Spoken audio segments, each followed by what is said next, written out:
is Jordan Tower with JT News. Make sure you smash that like button, smash that subscribe button. Well, this picture is going viral. My mixtapes posted it. Picture of Diddy, Jennifer Lopez, Aaliyah at one of his parties going viral.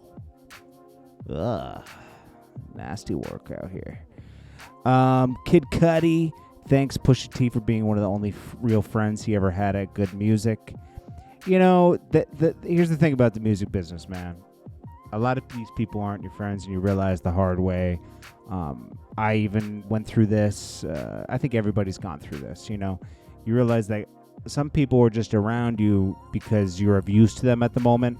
And you don't really, these people aren't your friends. They're not there for you if you need someone to catch you while you're falling or anything like that. But they expect you to catch them while they're falling, you know. So it's like, if you have a good heart, it's difficult to get that stuff in order in your mind, because it's really just like any work, you know.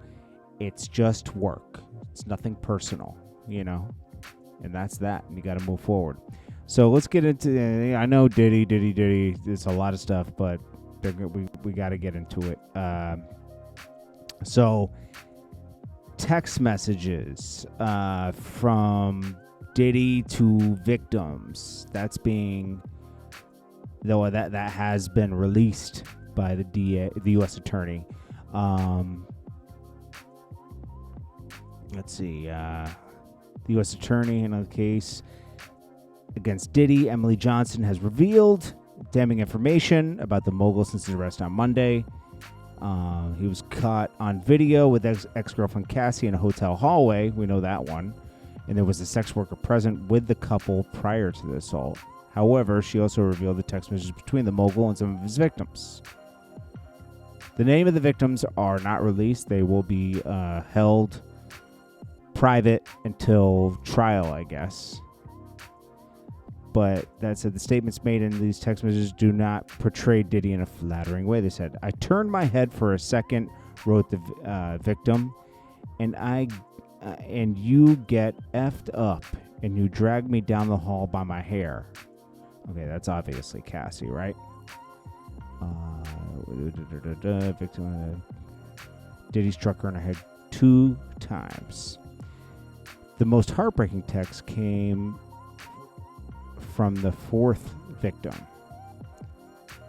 She got right to it. She said, "When you get effed up, when you get effed up the wrong way, you always want to show me that you have power. You knock me around. I'm not a rag doll. I'm someone's child." In this case, though, from Diddy sent right after that. Okay, so, "Call me. The cops are here. I got 6 kids," says Diddy. He panicked. "Yo, please call. I'm surrounded. You're going to abandon me. I'm all alone." This is what he's texting to Diddy was texting to Cassie. Listen, man. Every person, Diddy's gonna have this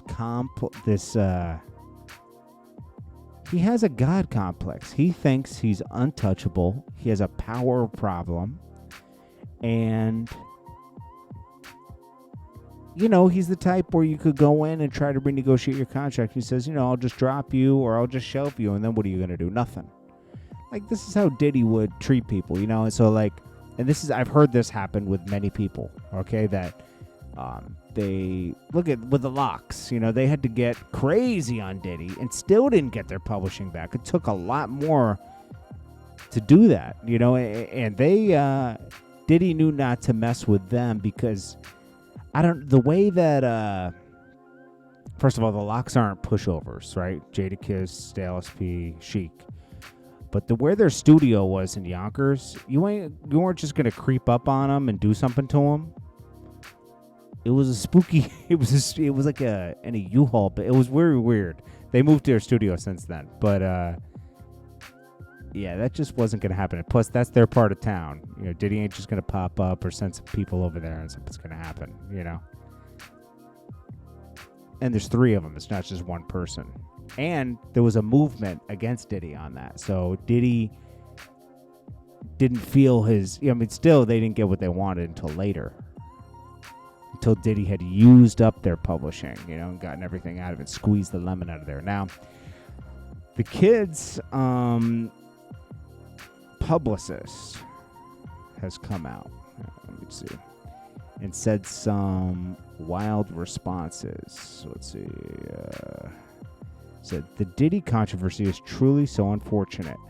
I work with his son Christian as his publicist in the music era, and I've worked with Justin too. I've been around Diddy many times. I've been to his parties, after parties, and I've never seen what they're claiming, but I do feel like maybe he was trying to change over the past year, but it seems like it's too late. And his past transgressions have come to light, and now he has to face the consequences. Ugh. Let's see. Then she says, okay. But let's remember, no one is limited to God's grace and mercy, so hopefully he will find redemption within that.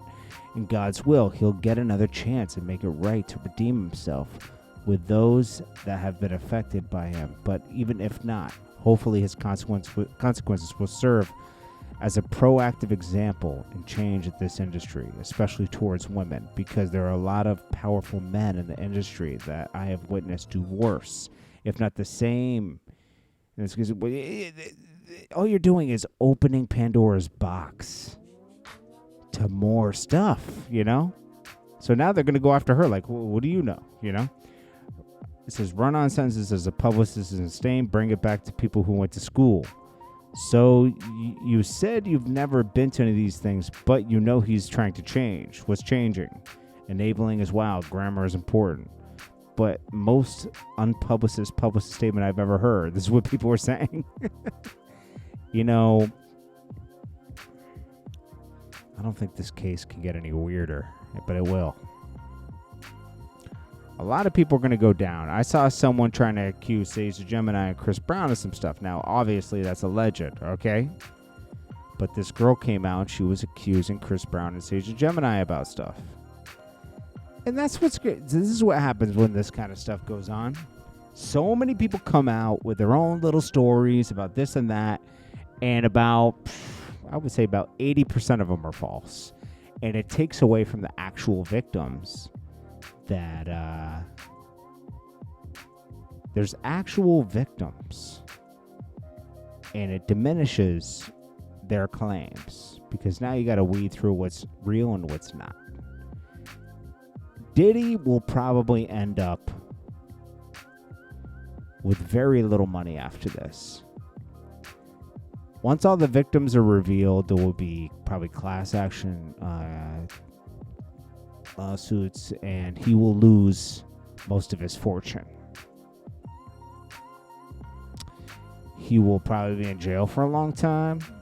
I'm sure his kids have, if he cares about his kids at all, he insulated them with trust funds or something, But as far as it's over. And this is going to be his legacy. Method Man was pleading with people to separate rap and Diddy. Everyone knew about Diddy, and he was a weirdo. I don't think anybody knew to what extent, but he is a weird guy. I don't know him. Never worked with him. Been around him maybe twice in my life. And from a distance, not even directly, just in the same room. He acts weird in public too. So remember when he was dressed up as the Joker 2 years ago? He's a weird guy, man. Like, he takes things to extremes. Yeah. Well. This is Jordan Tower with JT News. I appreciate you guys. I'll drop another video before the night's over. Thank you so much for watching. Peace.